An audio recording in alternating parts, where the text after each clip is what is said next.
मेरी wife hospital के bed पर लेटकर फेक डेथ का नाटक कर रही थी। मैं सीधा उस पर झपटा और उसे 2 जोरदार थप्पड़ मार दिए। फिर ऑर्गन डोनेशन डिपार्टमेंट को भी बुला लिया। सोचा कि एकदम दिल निकाल कर प्यार दिखाता हूँ। पिछले जन्म में मैं सिर्फ दुख में डूब गया था। मैंने वाइफ की बेस्ट फ्रेंड द्वारा दिया गया पानी पी लिया और फिर 3 दिन 2 रात तक बेहोश रहा। जब मैं फिर से जागा तब तक वाइफ की बॉडी जलाकर राख बनाई जा चुकी थी। मैं अभी दुख भी नहीं मना पाया था कि डेट कलेक्टर्स घर पर आ गए। तब मुझे पता लगा कि मरने से पहले वाइफ करोड़ों का कर्ज छोड़ गई थी। उन्होंने सिर्फ मेरी दोनों किडनी नहीं निकाली बल्कि मुझसे रोज 24 घंटे काम करवाया ताकि मैं उनका कर्ज चुका सकूं। सिर्फ 10 साल में मैं 80 साल के बूढ़े जैसा लगने लगा था। और तभी 10 साल पहले मर चुकी वाइफ अपने लवर को गले लगाकर लग्जरी कार में मेरे सामने से गुजरी। उसने हंसते हुए 100 यूएन मेरी तरफ फेंक कर कहा कि ये मेरी मेहनत का इनाम है। मुझसे सांस तक नहीं ली गई और मैं वहीं मर गया। फिर जब मैंने आंखें खोली मैं उस दिन वापस लौट आया जब वाइफ को हार्ट अटैक आया था। सामने सफेद कपड़े से ढकी वाइफ को देखकर मैं मन ही मन हंसा। अगर तुम मरना चाहती हो तो मैं तुम्हारी इच्छा पूरी कर दूंगा। वाइफ की बेस्ट फ्रेंड वांग मनयून लगातार मुझे पानी पीने के लिए कह रही थी। मैं होश में आकर उसे देखने लगा। पिछले जन्म में मैं यही पानी पीकर बेहोश हुआ था। मुझे लगभग 100% यकीन था कि इस पानी में कुछ मिलाया गया है ताकि मैं लियू रुयान की फेक क्रेमेशन मिस कर दूं। मैंने ग्लास नीचे रख दिया और वांग मनयून की रोकने की परवाह किए बिना लियू रुयान के बेड तक गया। मैंने चादर हटाई। लियू रुयान का चेहरा लाल था और उसकी सांसें भी नॉर्मल लग रही थीं। पिछले जन्म में मैं इतना दुखी और बेवकूफ था कि मुझे ये सब दिखाई ही नहीं दिया। मैंने हाथ उठाया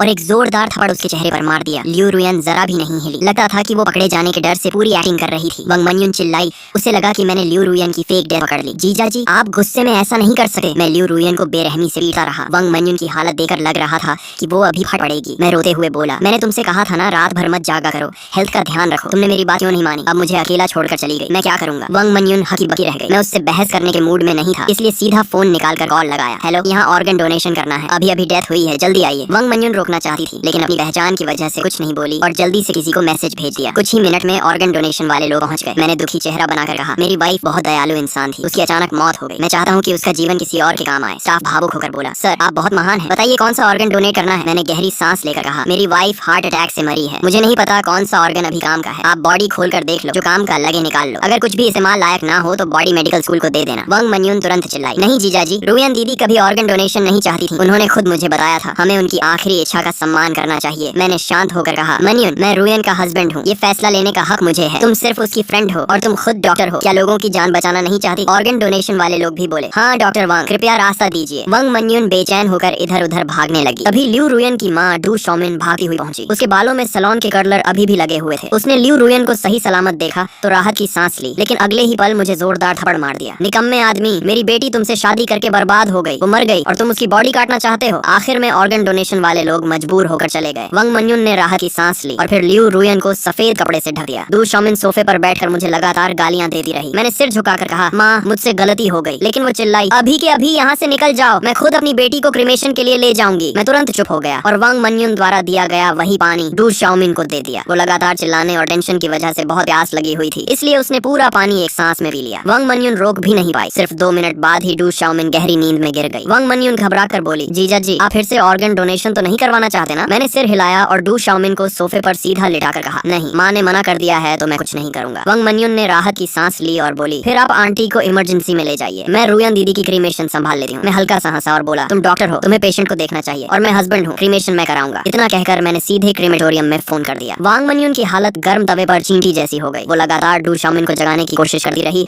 लेकिन वो बिल्कुल नहीं उठी। आखिर क्रीमेटोरियम वाले आए और लियू रुयान को स्ट्रेचर पर ले गए। तभी वांग मनयून आखिर टूट गई और मेरा हाथ पकड़कर बोली, जीजा जी, मुझे लगा अभी रुयान दीदी हिली थी, शायद उन्हें बचाया जा सकता है। मैंने डेथ सर्टिफिकेट उसके चेहरे पर फेंकते हुए कहा, अगर वो सच में जिंदा निकली तो हॉस्पिटल पर मर्डर का केस बनेगा और तुम भी बच नहीं पाओगे। वांग मनयून चुप हो गई। मैं हंसते हुए क्रीमेटोरियम की गाड़ी में बैठ गया। रास्ते में मैंने स्ट्रेचर पर पड़ी लियू रुयान को देखा और पाया कि उसकी उंगलियां हल्की हिल रही थी। शायद एनेस्थीसिया का असर खत्म हो रहा था और उसे एहसास हो चुका था कि सच में उसका क्रीमेशन होने वाला है। मैंने ड्राइवर से कहा, भैया जल्दी चलाओ, मेरी सास मेरी वाइफ की बॉडी छीनना चाहती है, लेकिन मैं चाहता हूँ कि वो पूरी बॉडी के साथ जाए। ड्राइवर ने एक्सेलरेटर पूरी ताकत से दबा दिया। रास्ते में मुझे पिछले जन्म की याद आने लगी। 10 साल बाद जब मैंने लियू रुयान को सड़क पर देखा था, वो पहले जैसी जवान और खूबसूरत दिख रही थी। मैं उसे पहचानने के लिए उसके सामने भागा था। उसने काफी देर बाद मुझे पहचान कर हंसते हुए कहा था, सिर्फ 10 साल में तुम मेरे दादा से भी बूढ़े लगने लगे। मैंने कांपती आवाज में पूछा था, तुम मरी नहीं थी? वो हंसकर बोली, मैंने तुमसे छुटकारा पाने के लिए फेक डेथ की थी। तब मुझे सब समझ आ गया था। अगर वो डिवोर्स लेती तो उसे अपनी आधी प्रॉपर्टी मुझे देनी पड़ती और चीटिंग का बदनाम टैग भी लगा, लेकिन फेक डेथ करके उसने सारा कर्ज मेरे सिर डाल दिया और खुद नई पहचान के साथ अपने लवर जी बोदा के साथ रहने लगी। फिर वो हंसते हुए बोली थी, असल में हॉस्पिटल में मैं तुम्हारी सारी बातें सुन सकी थी, तुम्हारे रोने की आवाज आज तक नहीं भूली। तुम आदमी होकर हंस जैसी आवाज में रो रहे थे, बहुत मजेदार था। उसकी हंसी सुनते सुनते मैं सीने को पकड़कर गिर पड़ा था। जी बोदा बोला, जान, ये आदमी कहीं स्कैम तो नहीं कर रहा? चलो यहाँ से। और दोनों मुझे मरता छोड़कर चले गए थे। अब वर्तमान में मैं लियू रुयन के सीने पर झुककर उसकी हार्ट बीट सुनते हुए बोला, मुझे पता है तुम जिंदा हो, तुमने चीटिंग की, फेक डेथ की और मुझे कर्ज में डुबो दिया, लेकिन मैं तुमसे नफरत नहीं करता। तुम मरना चाहती हो ना, तो मैं तुम्हें जल्दी क्रीमेशन तक पहुंचा दूंगा। मुझे नहीं पता तुम्हें दर्द महसूस हो रहा है या नहीं, लेकिन मैं उम्मीद करता हूँ कि हो रहा हो, ताकि तुम जिंदा जलने का एहसास खुद कर सको। लियू रुयान की उंगलियां कांपने लगी और उसकी आंखों से आंसू बह निकले। मैंने उसके आंसू पोंछते हुए कहा, अभी मत रो, फर्नेस में जाने के बाद और समय मिलेगा। मेरा फोन लगातार बज रहा था, कभी वांग मानियन का कॉल आता तो कभी दू शाओमिन का, लेकिन मैंने एक भी कॉल रिसीव नहीं किया। आखिर इस वक्त मैं सिर्फ अपनी वाइफ को खो चुका एक दुखी हस्बैंड था, और ऐसे इंसान का किसी का फोन ना उठाना बिल्कुल नॉर्मल लगा है। ड्राइवर की तेज रफ्तार की वजह से आधे घंटे का रास्ता सिर्फ 20 मिनट में खत्म हो गया, लेकिन वहाँ पहुँचने के बाद पता चला कि क्रीमेशन ग्राउंड में आज बहुत भीड़ है और लियू रुयान की बारी आने में कम से कम 1 घंटा लगेगा। मैं तुरंत वहाँ के इंचार्ज के पास गया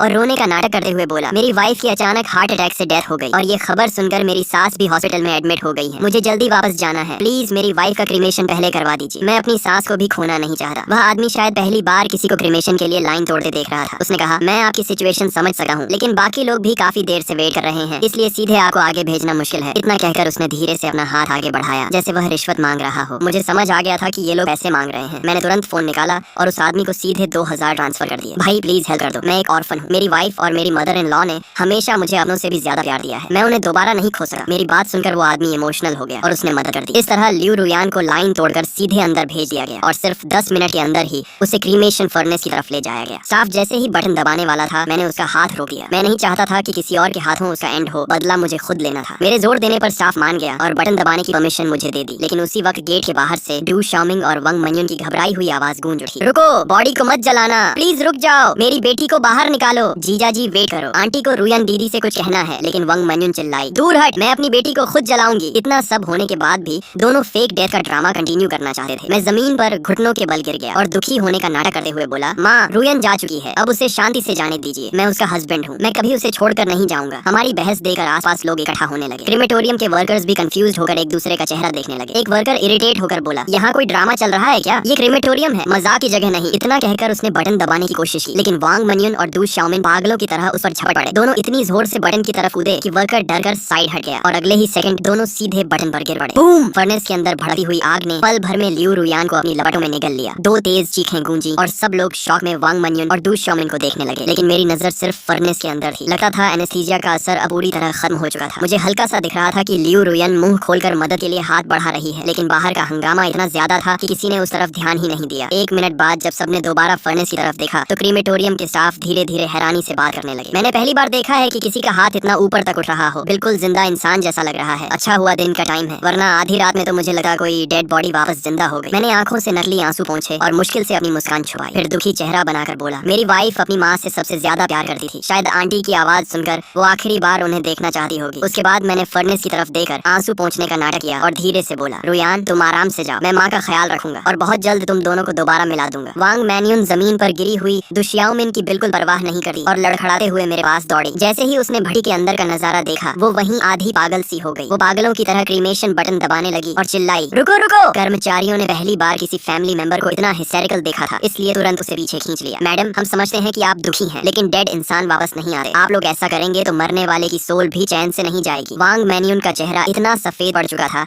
जैसे उसमें खून ही न बचा हो। वो धम्म से जमीन पर बैठ गई और सिर्फ मुझे रोकने की कोशिश करती रही। तभी डू शाओमिन हाथ पैर के बल रेंगती हुई मेरे पैरों तक आई। मेरी पैंट पकड़कर जोर जोर से चीखने लगी, तू कमीना है, तूने मेरी बेटी को मार डाला, मेरी बेटी की जान वापस कर। मैंने गहरी सांस ली और तुरंत डेथ सर्टिफिकेट निकालकर कहा, माँ मुझे पता है आप दुख में हैं, लेकिन रुयान की मौत से मेरा कोई लेना देना नहीं है। उससे अचानक हार्ट अटैक आया था। अगर भरोसा नहीं है तो मानियन से पूछ लीजिए। उसी ने खुद रुयान को बचाने की कोशिश की थी और उसी ने ये डेथ सर्टिफिकेट मुझे दिया था। इतना कहकर मैंने सिर घुमाकर वांग मानियन की तरफ देखा और बड़ी मुश्किल से अपनी मुस्कान दबाई। सही कह रहा हूँ ना मानियन? वांग मानियन के पास बोलने के लिए कुछ नहीं बचा था। अगर वो कहती कि इंसान मरा नहीं था तो फिर डेथ सर्टिफिकेट कैसे बना, और अगर कहती कि इंसान मर चुका था तो डू शाओमिन कभी यकीन नहीं करती। लेकिन मेरी बात सुनते ही डू शाओमिन को भी सब समझ आ गया। वो पागलों की तरह चिल्लाई, तू ही है, तूने मेरी बेटी को मार डाला। मेरी बेटी जिंदा थी, फिर डेथ सर्टिफिकेट क्यों बनाया? अब मेरी बेटी को जिंदा जलाकर राख कर दिया गया, इसकी पूरी जिम्मेदारी तेरी है। उसकी ये बात सुनकर वहाँ मौजूद हर इंसान शॉक में जम गया। कर्मचारियों के चेहरे तक सफेद पड़ गए। हे भगवान, ये तो मर्डर है। इतना सुनते ही डू शाओमिन की आंखें पलट गईं और वो सीधे बेहोश होकर गिर पड़ी। मैंने तुरंत मौका देकर वांग मानियन के चेहरे पर जोरदार थप्पड़ मारा और गुस्से में चिल्लाया, मानियन तुम डॉक्टर होकर ऐसा मजाक करती हो? दिमाग खराब हो गया है क्या? मेरी पत्नी मर चुकी है तो मर चुकी है, तुम ऐसी उल्टी सीधी बातें क्यों कर रही हो? वांग मानियन मेरा थप्पड़ खाकर पूरी तरह सुन्न रह गई। आसपास के कर्मचारियों को भी लगने लगा कि शायद वो दुख में पागलों जैसी बातें कर रही है, इसलिए सब अपने अपने काम में वापस लग गए। जब तक लियू रुयान पूरी तरह राख बन चुकी थी, मैं गुस्से और दुख का नाटक करते हुए उसकी अस्थियां लेकर क्रीमेटोरियम से बाहर निकल आया। जाते जाते भी मैंने वांग मैनेयुन से कहा, तुमने बेवजह माँ को इतना डरा दिया कि वो बेहोश हो गई। अब उन्हें हॉस्पिटल ले जाने की जिम्मेदारी तुम्हारी है। ऐसा नहीं था कि मैं वहाँ रुकर तमाशा नहीं देखना चाहता था, लेकिन मेरे पास इससे भी ज्यादा जरूरी काम थे। घर लौटे ही मैंने लियू रुयान की राख को ड्राइंग रूम में सबसे दिखने वाली जगह पर रख दिया और तुरंत लॉयर से कांटेक्ट किया। फिर मैंने उसकी कंपनी, प्रॉपर्टी और इनहेरिटेंस अपने नाम करवाने की तैयारी शुरू कर दी। पिछले जन्म में मैं दुख में इतना डूब गया था कि जब तक मुझे होश आया, कंपनी मेरे हाथ से जा चुकी थी। अगर इस बार भी मैंने जल्दी कुछ नहीं किया तो जैसे ही दु शियाओमिन होश में आएगी, वो सब कुछ हथियाने की कोशिश करेगी। लॉयर चेन, रुयान की मौत अचानक हुई है, लेकिन उसने जिंदा रहे फैमिली ट्रस्ट और ओवरसीज अकाउंट्स के बारे में कुछ बातें बताई थी। मैं चाहता हूँ कि आप अपने सारे कॉन्टेक्ट इस्तेमाल करके 48 घंटों के अंदर उसकी असली ट्रांजैक्शन हिस्ट्री निकालें। फोन के दूसरी तरफ चेन जियानजांग थोड़ा हिचकिचाया। मिस्टर लिन, पब्लिक रिकॉर्ड्स के हिसाब से मिस लियू के नाम पर सिर्फ कुछ प्रॉपर्टीज और एक ऑलमोस्ट बैंकरप्ट कंसल्टिंग कंपनी है और साथ में करोड़ों का डेट भी। मैंने ठंडी आवाज में कहा, लॉयर चेन, लियू रुयान इतनी चालाक औरत थी कि वो डिवोर्स लेने के बजाय फेक डेथ करना ज्यादा सही समझी। इसका मतलब साफ है कि वो जिन एसेट्स को बचाना चाहती थी, उनकी कीमत उन डेट्स से कहीं ज्यादा है। सब कुछ पता लगाइए, आपकी फीस 3 गुना कर दूंगा। कहते हैं ना, ज्यादा रिवॉर्ड मिलने पर लोग जान लगा देते हैं। अगले ही दिन दोपहर में मुझे लॉयर चेन की एनक्रिप्टेड मेल मिल गई। जैसा मैंने सोचा था, बिल्कुल वैसा ही निकला। लियू रुयान अपनी तथाकथित मेडिकल कंसल्टिंग कंपनी के जरिए लंबे समय से मनी लॉन्ड्रिंग और एसेट्स ट्रांसफर कर रही थी। उसने वांग मैन्यून के डॉक्टर बैकग्राउंड का इस्तेमाल करके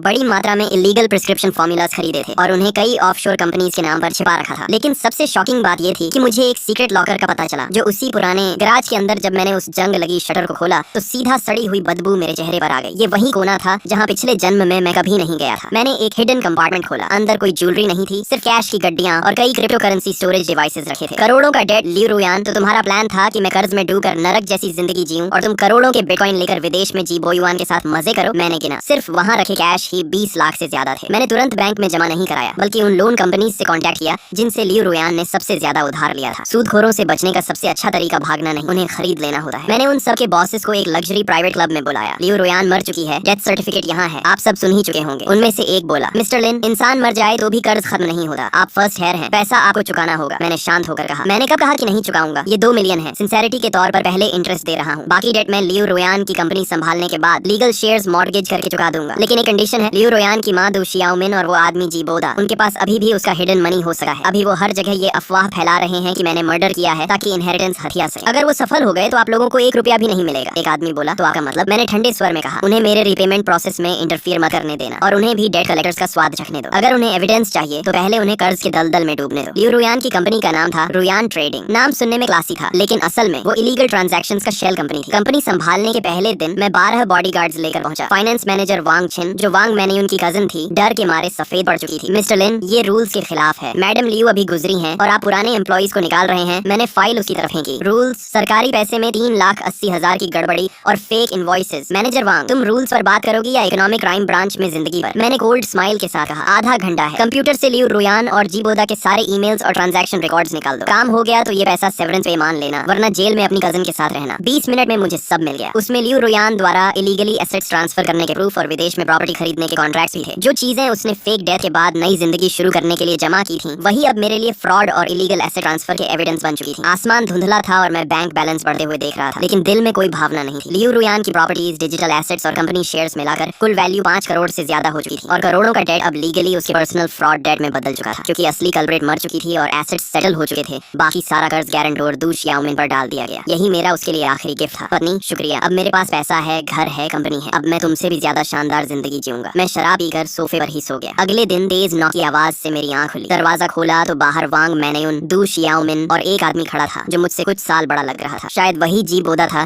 जिसे मैंने पिछले जन्म में देखा था। उसके हाथ में 6-7 साल का एक लड़का था जिसकी शक्ल लियू रुयान से मिलती थी, तो ये उनका इलेजिटिमेट सन था। इसी वजह से शादी के बाद वो कभी बचा नहीं चाहती थी। तीनों की आंखों के नीचे काले घेरे थे और पीछे कुछ पुलिस ऑफिसर्स खड़े थे। दु शियाओमिन चिल्लाई, ऑफिसर, यही आदमी है जिसने मेरी बेटी को जिंदा जला दिया। इसे पकड़ो और इसे भी फर्नेस में झोंक दो। मुझे पहले से अंदाजा था कि ये ड्रामा होगा, बस इतना जल्दी होगा ये नहीं सोचा था। मैंने हेल्पलेस बनते हुए लंबी सांस ली और डेथ सर्टिफिकेट निकालकर बोला, ऑफिसर, ये मेरी पत्नी का डेथ सर्टिफिकेट है। मेरी सास उसकी मौत सह नहीं पा रही है, शायद मेंटली अनस्टेबल हो गई है। फिर मैंने दुखी चेहरा बनाकर कहा, मेरी और मेरी पत्नी की शादी को 3 साल हुए थे। हम एक दूसरे से बहुत प्यार करते थे। मैं नहीं चाहता था कि उसकी बॉडी सड़ जाए, इसलिए मैंने तुरंत क्रीमेशन करा दिया। क्या इसमें मेरी गलती है? दु शियाओमिन गुस्से से कांपते हुए बोली, बकवास, मेरी बेटी तुम जैसे निकम्मे आदमी से नफरत करती थी। अगर उस समय बोदा डिवोर्स ले सका तो रुयान तुमसे कभी शादी नहीं करती। तुमने जानबूझकर जल्दी क्रीमेशन करवाई ताकि उसकी कंपनी और इनहेरिटेंस हथिया सको। मैंने कंपनी वालों से कंफर्म किया है। मैंने आंखें आंखें लाल करते हुए कहा, माँ आप मुझे गाली दे सकी हैं, लेकिन हमारा प्यार सच था। अगर प्यार नहीं होता तो वो मुझे फर्स्ट हेयर क्यों बनाती? और आप लोग कह रहे हैं कि वो जिंदा थी, तो क्या इतना बड़ा हॉस्पिटल ये नहीं पहचान सका कि कोई इंसान जिंदा है या मर चुका? मैन्यून ने खुद मुझे बताया था कि रुयान ब्रेन डेड थी और उसका दिल भी रुक चुका था। कौन जिंदा इंसान ऐसा होता है? दू शियाओमिन तुरंत वांग मैन्यून की तरफ देखने लगी, लेकिन वांग मैन्यून सिर्फ सिर झुकाकर खड़ी रही। अगर वो अब मान लेती कि डेथ सर्टिफिकेट फेक था तो सीधा क्रिमिनल केस बन जाता, इसलिए उसने चुप रहना ही बेहतर समझा और माहौल पूरी तरह डेडलॉक में बदल गया। शिबोदा ने धीरे से डू शियाओमिन का स्लीव पकड़ लिया। डू शियाओमिन चुप हो गई और गहरी सांस लेकर बोली, रुयन सच में मरी नहीं है, मैं रुयन का बॉयफ्रेंड हूँ। सालों पहले मिसअंडरस्टैंडिंग की वजह से हमारा ब्रेकअप हो गया था, फिर गुस्से में उसने तुमसे शादी कर ली। इस साल मेरा डिवोर्स हो गया तो मैं अपने बच्चे के साथ रुयन को ढूंढने आया। रुयन भी जानती थी कि वो आज भी मुझसे प्यार करती है, इसलिए वो फेक डेथ करके तुम्हें छोड़ना चाहती थी, लेकिन हमने कभी नहीं सोचा था कि तुम सच में उसका क्रीमेशन कर दोगे। लेकिन तुम रुयन को गलत मत समझना, उसने ये सब सिर्फ तुम्हें हर्ट न करने के लिए किया था। वो बहुत काइंड वुमन थी। अब रुयन नहीं रही तो हम बस चाहते हैं कि तुम इस बच्चे को एक्सेप्ट कर लो ताकि इसे इसका लीगल इनहेरिटेंस मिल सके। मैंने पानी का एक SIP लिया और फिर डू शियाओमिन की टोन कॉपी करते हुए कहा, तुम बकवास कर रही हो माँ।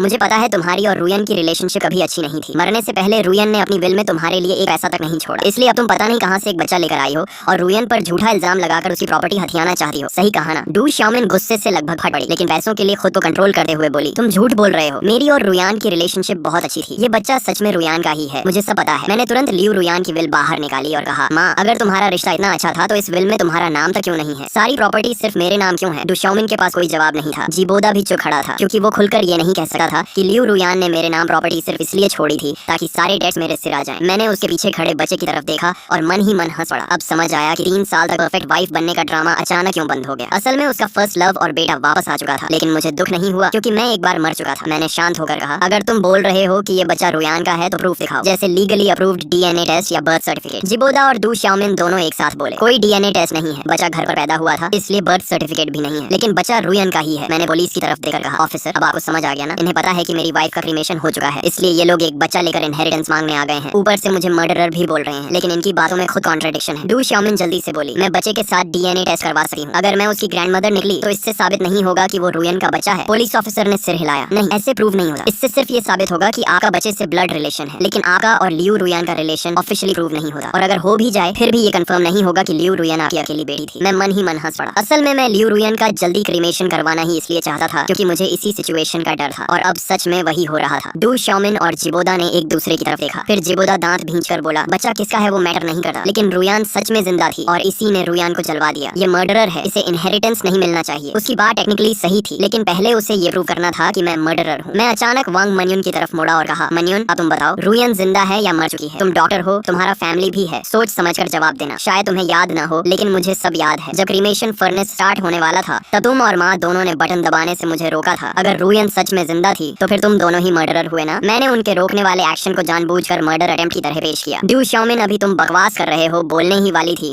कि तभी वांग मन्युन ने दांत भींचकर कहा, रुयन दीदी सच में मर चुकी है। मैंने राहत की सांस ली, लेकिन तभी जिबोदा ने अपना फोन उठा लिया और कहा, मुझे पहले से पता था कि तुम लोग झूठ बोलोगे, इसलिए मैं प्रूफ लेकर आया हूँ। उसने फोन में वीडियो चला दी। वीडियो में जिबोदा, लियू रुयान, वांग मन्युन और डू शियाओमिन चारों सोफा पर बैठकर फेक डेथ का प्लान डिस्कस कर रहे थे। फोन से लियू रुयान की आवाज आई, उस वक्त मैं एनेस्थीसिया ले लूंगी, फिर तुम किसी तरह मेरे हस्बैंड को बेहोश कर देना, उसके बाद उसे बोल देना कि मेरा क्रीमेशन हो चुका है, काम हो जाने के बाद मैं तुम्हें 10 लाख दूंगी। लेकिन वीडियो अधूरी थी, उसमें वो प्राइवेट डिस्कशन नहीं था जिसमें ये लोग मेरे ऊपर डेट्स डालने की प्लानिंग कर रहे थे। वांग मन्युन नीचे बैठ गई, उसे समझ ही नहीं आ रहा था कि खुद को कैसे बचाए। वह घबरा कर बोली, मुझे सच में कुछ नहीं पता था। ऐसा लगा जैसे जिबोदा ने राहत की सांस ली हो। उसने कहा, मैंने तुमसे झूठ नहीं बोला, सच में तुमने ही रुयान को मारा है, इसलिए तुम्हें जेल जाना चाहिए और उसकी सारी प्रॉपर्टी आंटी की होनी चाहिए। मैं शॉक होने का नाटक करते हुए चुप रहा। थोड़ा इमोशंस बनाने के बाद मैंने बेहद दुखी आवाज में कहा, ऑफिसर मैं रिपोर्ट दर्ज करवाना चाहता हूँ। इन तीनों ने जानबूझकर मेरी पत्नी की फेक डेथ प्लान की और मुझे कुछ नहीं बताया। उस समय मैं दुख में टूट चुका था, इसलिए मुझे समझ ही नहीं आया कि मेरी पत्नी सच में मरी नहीं थी। ये दोनों जानते थे कि मैं अपनी पत्नी के ऑर्गन्स डोनेट करने वाला हूँ और उसका क्रीमेशन करवाने वाला हूँ, लेकिन इन्होंने जानबूझकर मुझे सच नहीं बताया। इन लोगों ने ही जानबूझकर मुझे मेरी पत्नी का क्रीमेशन करवाने पर मजबूर किया ताकि बाद में ये लोग किसी बच्चे को लेकर आएं और प्रॉपर्टी हड़प सके। मेरी पत्नी मर चुकी थी, इसलिए मैंने नॉर्मल प्रोसीजर के हिसाब से उसका क्रीमेशन करवाया। क्या यह भी गलत है? जाहिर सी बात है, इसमें मेरी कोई गलती नहीं थी। उन दोनों ने सोचा था कि सच जानकर मैं टूट जाऊंगा और उनके कंट्रोल में आ जाऊंगा, लेकिन मैं पहले ही एक बार मर चुका था। मैं अब पिछली जिंदगी वाला सीधा और बेवकूफ इंसान नहीं रहा था। जिस पल मेरी दोबारा आंख खुली थी उसी पल मैंने तय कर लिया था कि आगे का हर कदम कैसे उठाना है। मेरा गला तक बैठ चुका था। मैंने रोते हुए कहा, जब मैं ऑर्गन्स डोनेट करना चाहता था तब माँ आप भी वहाँ थी। जब आपने डोनेशन रिजेक्ट किया तब आपने मुझे सच क्यों नहीं बताया? अगर सिर्फ डिवोर्स चाहिए था तो क्या मैं मना कर देता? साफ है कि आप लोगों ने ही रुयान को बहकाया, उसे फेक डेथ के लिए तैयार किया और मुझे ऐसा इंसान बना दिया जिसने अपनी ही पत्नी को क्रीमेशन फर्नेस तक पहुंचा दिया। आप लोग कितने निर्दयी हैं, दुशाओमिन घबराकर बोली, क्योंकि रुयान ने कहा था कि तुम्हें हर हाल में यकीन दिलाना होगा, इसलिए मैं सिर्फ ऑर्गन डोनेशन रोक सकी थी, सच नहीं बता सकी थी। मैंने तुरंत कहा, तो फिर यह क्या है? जब मैं क्रीमेटोरियम जा रहा था तब तुम लोगों ने मुझे फोन किया था, इसका मतलब तुम्हें पता था कि मैं रुयान का क्रीमेशन करने जा रहा हूँ। उस समय मैं इतना दुखी था कि फोन नहीं उठा पाया, लेकिन तुम मैसेज तो भेज सकी थी। और जब हम क्रीमेटोरियम पहुंचे तब भी रुयान का क्रीमेशन शुरू नहीं हुआ था। फिर तुम लोगों ने सच क्यों नहीं बताया? उल्टा सबके सामने जानबूझकर फर्नेस का बटन दबा दिया। दुशाओमिन और वांग मानियुन पूरी तरह चुप हो गए, लेकिन मैं सच्चाई जानता था। उन्हें पूरा भरोसा था कि सब कुछ समय पर हो जाएगा। बस अगर क्रीमेटोरियम में थोड़ी देर के लिए मुझे दूर कर दें तो उनका प्लान सफल हो जाएगा। आखिर रिस्क लेकर ही तो लोग अमीर बनते हैं। आखिरकार यह पूरा ड्रामा बिना किसी नतीजे के खत्म हुआ। हर कोई अपनी अपनी बात को सही साबित कर रहा था, इसलिए पुलिस हम सबको स्टेशन ले गई और इन्वेस्टिगेशन पूरी होने तक टेम्पररी कस्टडी में रखा। कुछ दिनों की जांच के बाद पुलिस को पता चला कि मैं सच में एक बेहद सीधा साधा हस्बैंड था, जिसे अपनी पत्नी के अफेयर के बारे में कुछ भी नहीं पता था। मैं कभी लियू रुयान के बिजनेस ट्रिप्स या पार्टीज के बारे में सवाल नहीं करता था, कभी उसका फोन चेक नहीं करता था। पुलिस ने मेरे नेबर्स, दोस्तों और कॉलीग्स से पूछताछ की, घर के सीसीटीवी फुटेज भी देखे और कंफर्म किया कि हम दोनों एक परफेक्ट कपल की तरह रहे थे। हमारे बीच कभी लड़ाई तक नहीं हुई थी। पुलिस को तो ये पता नहीं हो सका था कि मैं रीबर्थ लेकर आया हूँ। मौजूदा सबूतों के हिसाब से ऐसा हस्बैंड अपनी पत्नी को अचानक क्यों मारेगा? दूसरी तरफ दुशाओमिन, वांग मानियुन और जी बोदा की बातों में ढेर सारे लूप होल्स थे। उनके पास कई मौके थे मुझे यह बताने के कि लियू रुयान जिंदा है, लेकिन उन्होंने जानबूझकर तब तक इंतजार किया जब तक उसका क्रीमेशन नहीं हो गया। खासकर वांग मानियुन और दुशाओमिन ने अपनी आंखों से लियू रुयान को फर्नेस में जाते देखा, फिर भी सच नहीं बताया और खुद बटन तक दबा दिया। भले ही वे कह रहे थे कि यह एक्सीडेंट था, लेकिन कौन यकीन करता? ऊपर से शुरुआत से ही फेक डेडलाइन बेहद खतरनाक और सस्पिशियस थी। आखिर इन्वेस्टिगेशन का रिजल्ट यह निकला कि मैं सिर्फ एक बेगुनाह और दुखी हस्बैंड था जिसने अपनी पत्नी खो दी, जबकि बाकी तीनों पर मर्डर कॉन्स्पिरेसी का केस बन गया और उन्हें जेल भेज दिया गया बेल पर बाहर आने के बाद भी दुशाओमिन और जी बोदा माने नहीं। वे बार बार लोगों को मेरे पास ट्रबल करने भेजते रहे। पहले मैंने सोसाइटी मैनेजमेंट से कंप्लेंट की, फिर पुलिस से, लेकिन वे लोग जों की तरह पीछे पड़े रहे। आखिरकार मैंने लियू रुयान की प्रॉपर्टी से 100 बॉडीगार्ड्स हायर कर लिए और उन्हें साफ आदेश दिया, अगर कोई फिर ट्रबल करने आए तो इन दोनों को छोड़कर बाकी सबको इतना मारो कि हॉस्पिटल पहुंच जाएं। ज्यादा से ज्यादा कॉम्पेंसेशन ही तो देना पड़ेगा। इसके बाद दुशाओमिन और जी बोदा तो बच गए, लेकिन जिन लोगों को वे भड़का कर लाते थे उनकी हालत खराब हो गई। हॉस्पिटल का पूरा महीने का KPI उन्हीं लोगों से भर गया। आखिरकार कोई भी उनके लिए लड़ने को तैयार नहीं हुआ। दोनों बस गुस्से में मुझे घूरते रहते और मैं उनके सामने लग्जरी लाइफ एंजॉय करता। शैंपेन, एक्सपेंसिव कार्स, खूबसूरत लड़कियां। मैंने पिछली जिंदगी की हर कमी पूरी कर ली। ये सब देखकर दुशाओमिन और जी बोदा जल भुनकर पागल हो गए। आखिर 3 महीने बाद कोर्ट का फैसला आया। तीनों मर्डर कंस्पिरेसी में गिल्टी पाए गए और उन्हें उम्र कैद की सजा सुनाई गई। जब पुलिस अरेस्ट वारंट लेकर पहुंची तो दुशाओमिन ने वहीं सुसाइड ड्रामा शुरू कर दिया। वह बैल्कनी पर चढ़कर जंप करने की धमकी देने लगी। वह चिल्ला रही थी कि मैंने अपनी पत्नी को मारा है, मैं जानवर से भी बदतर हूँ, पुलिस कानून का गलत इस्तेमाल कर रही है। नीचे क्राउड बढ़ता जा रहा था। दुशाओमिन को लगा कि लोग उसकी साइड लेंगे। वह रो रो कर इमोशनल स्पीच देने लगी, लेकिन करीब 1 घंटे बाद नीचे से किसी ने चिल्लाकर कहा, कूदना है तो कूद, ड्रामा मत कर, हमारा टाइम वेस्ट मत कर। ये सुनते ही दुशाओमिन गुस्से से उछली, लेकिन उसका पैर फिसल गया और वह सीधे नीचे गिर गई। तो आखिरकार लालच, झूठ और फेक डेथ के इस खेल का अंत हो ही गया। जिसने दूसरों के लिए जाल बिछाया,